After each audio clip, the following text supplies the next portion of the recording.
in a bid to develop and build a SIM database with integrity, which will assist in curbing fraudulent activities, secure SIM card-based transactions, and aid the determination of the accurate number of valid SIM cards on the various telecommunications networks at any point in time, commenced a SIM card registration exercise on 1st October 2021. The 6-month exercise, which was expected to end on 31st March 2022, was extended by another 4 months to 31st July 2022 today. The extension was granted to enable over 7.5 million Ghanaians and residents who had not obtained Ghana cards at the time to register their SIMs.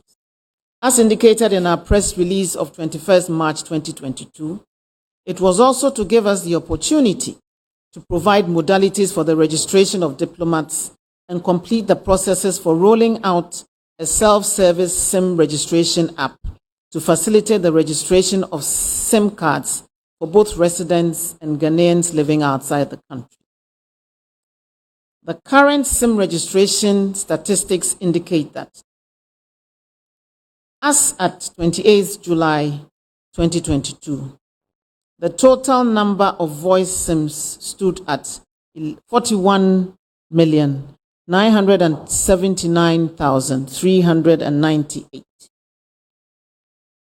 Out of this number, 15,395,607 have linked their Ghana cards to their SIM cards. The total number of voice SIM card registrations for existing subscribers are presented below. And I'll go through it. As at 28th July. Hang on. I have to go back.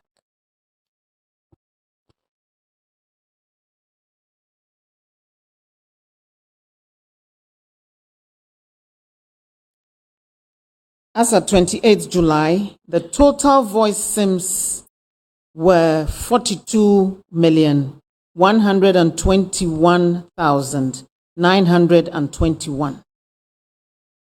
That's the information provided me by the NCA.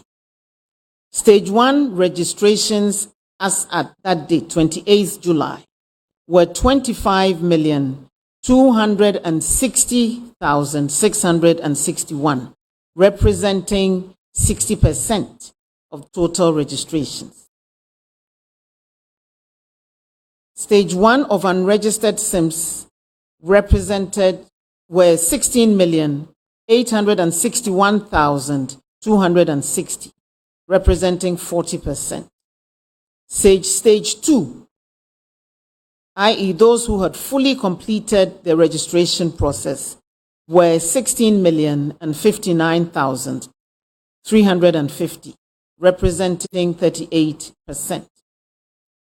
Unregistered SIMs were 26,062,571, representing 62%. The challenges that have bedeviled these exercises include: 1. The self-service SIM registration app will be ready for commercial launch on Tuesday, 2nd August, as the virtual private network connectivity and API integration with all MNOs was only completed this weekend due to unavoidable circumstances. Adequate time will also be required for the publicity and public education on the use of the self-service SIM registration app, which will enable you to register yourself in the privacy of your own homes without having to queue or go to any network operator. Delays in the issuance of the Ghana card was the largest single challenge bedeviling this exercise.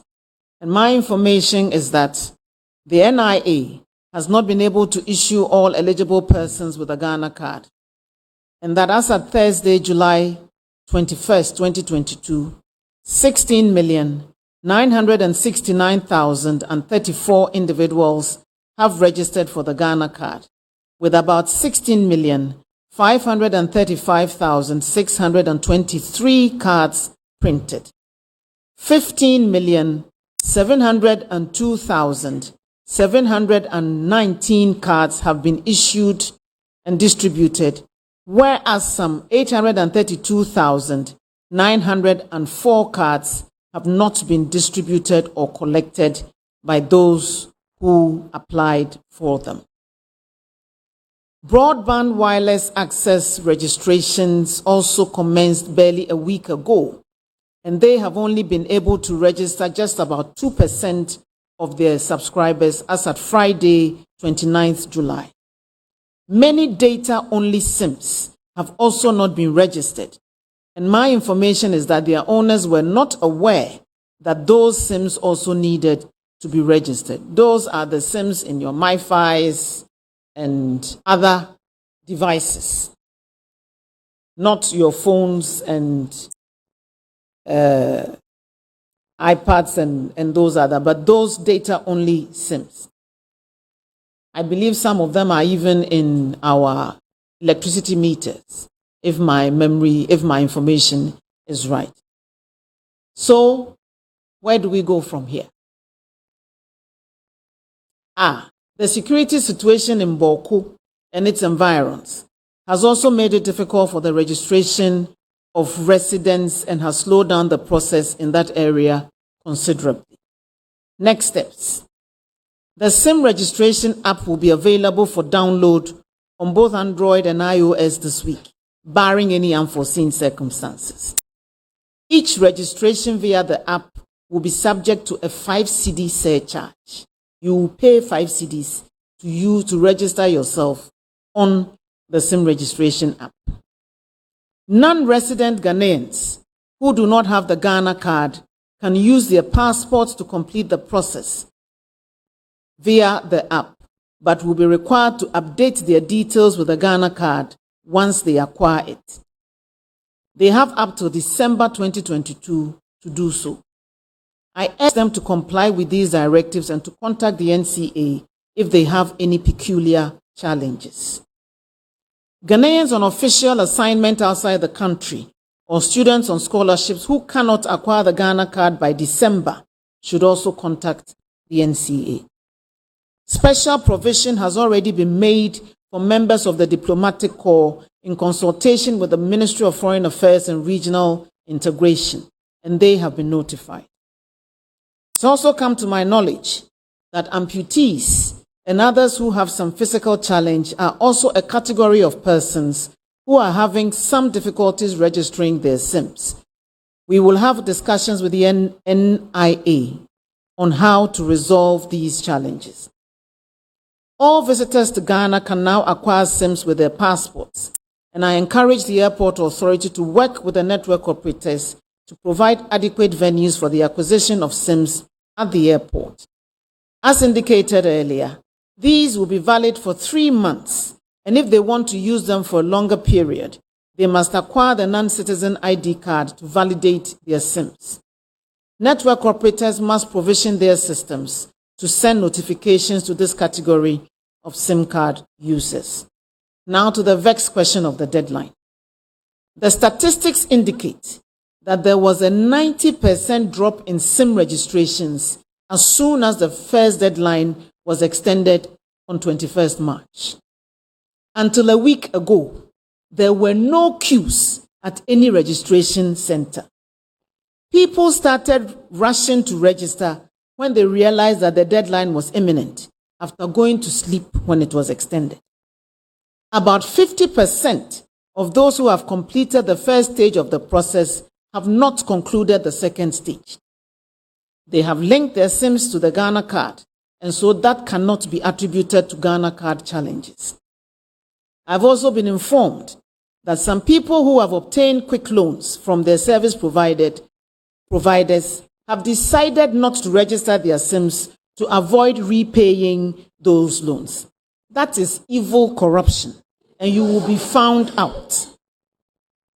The MNOs, network operators, and the NCA, and I dare say the NIA too, have all engaged additional staff, procured the necessary logistics, and are incurring significant expenses to conduct this exercise successfully. Any extension of the process increases their costs. Upon consultation with the industry, and in view of the challenges enumerated above, I have very reluctantly decided to grant a final conditional extension. The program will, and I'm choosing my words carefully, the program will be extended to 30th September to end on the anniversary of its commencement. That will give us 1 full year of SIM registration. It will be reviewed at the end of this month, and any SIM that has not been fully registered by the end of August will be barred from receiving certain services, including voice and data services.